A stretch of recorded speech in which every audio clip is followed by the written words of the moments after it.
Alright everybody, hey, I'm just getting my hair combed here. Colorado has stated that we are in a state of emergency. They've proclaimed a state of emergency in Colorado. And I am not sending Jay to school at this time. I had pondered on it yesterday for a while, and my instincts were telling me that it was what we needed to do for not just our safety, but public safety, stopping transmission of this pandemic. This is a pandemic. Anybody who's saying it's not now is a danger to society, because they're clearly not doing what they need to do to get this spike down to a smooth curve. Shortly after calling my son's school and letting them know, I thought about calling his speech therapist. He goes to speech therapy and occupational therapy, okay? And I thought, well, man, he really needs this. But then I thought, what good is this if he, becomes sick and infects our family, in the long run? So I called and canceled that. And what triggered that was I got a call from Patrick. And at his work, he works for RTD. At his work, at his location, there are 4 presumed cases that they are looking into. And they're not saying who, I guess that's not so much the issue, who, but where were they? Where were the people stationed that were working? These are really helpful things to know, because then people can backtrack and find out if they've been in contact with these people or not. I don't know if RTD thinks they just have the situation under control or what the deal is. But here it comes. Here it comes, just creeping into our home and into our neighborhood. Now, no one in our home, as far as we know, is sick. But coronavirus, the pandemic, has reached my husband's work and all the other people he works with, that's reached their place of work. And it's really frightening, and I feel Patrick, is using protective measures at work, and he's going to figure out what he can do to maybe get some paid leave or something.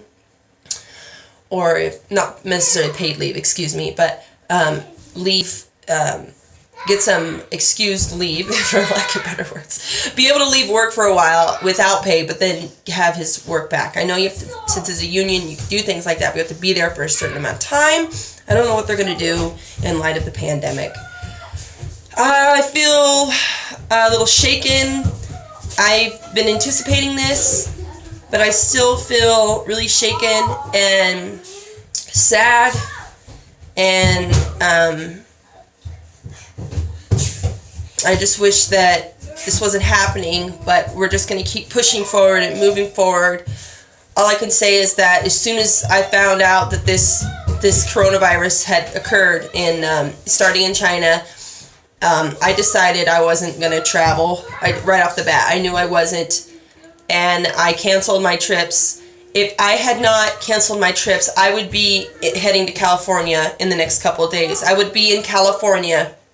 I would have been leaving today, actually, or day before yesterday, because there is a wedding on the 14th that I'm supposed to be at. And there's going to be a lot of people there. And I don't know if the wedding has been canceled. I don't know if my sister canceled the wedding or not. It's my nephew getting married. I'm so sad, though, if it's not canceled, because we are gonna have a lot of people gathering for the wedding in the state of California where they're in a state of emergency as well. If you are feeling the intuition to keep your kids home, if you are feeling the intuition to quarantine or self-isolate, but you're afraid of what other people might think, or you're embarrassed, or you're scared that you won't have the means to do it, please comment below and reach out to me. I don't have all the answers, but I will do my best to brainstorm with you, to give you support, and to help, look at the situation as, a second pair of eyes, and just, think it over. And I will give you my feedback. Not that I'm an expert, but I will genuinely give you my feedback with your interest in heart, with the community's interest in heart. Yeah, so that's really all I have to say. I'm kind of emotional, so I'm going to go ahead and get off of the channel at the moment, so I don't go talking too much. But yes, here it is. Here it is, creeping to a neighborhood near you.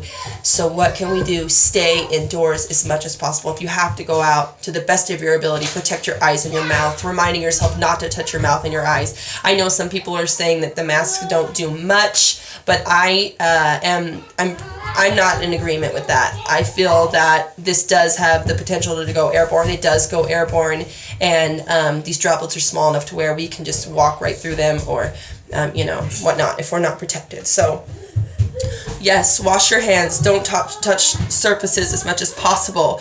Don't set your cell phone down on the counters. Keep your cell phone in your pocket or in your hand, or in your purse. Don't put anything down on the counters. Don't touch money if possible. I would recommend using our debit cards, sanitizing our debit cards as best as we can, and the pin pad, your hands. I know sanitizer is running out. And rubbing alcohol, so we'll see where that goes. All right, everybody. Stay strong. Make the right choice. Look at this morally and ethically, and look at it in long term, not short term. And I know I said it was going to end, but this is what I'm going to close with, and I've said it before.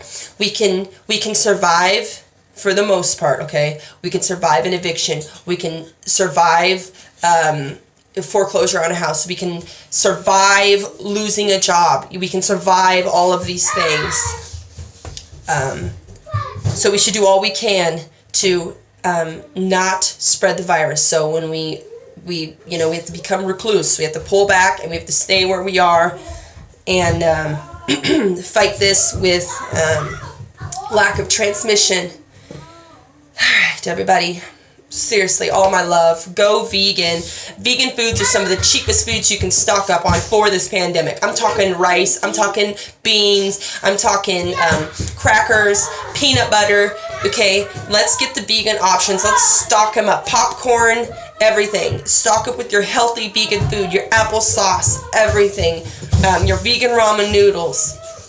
And yes, let's do this. Let's continue to fight for the animals. Let's continue to pull together, and let's pull through this pandemic as best we can. And let's not do everything we can, so that those who become ill, severely ill, that would have otherwise survived, do, because the health systems are not swamped, which we're looking at. Okay, we're looking at the health systems being extremely swamped. So let's keep fighting to stop this, so that people that don't have to die don't die, so that we can recover and we can learn from this. All right, everybody.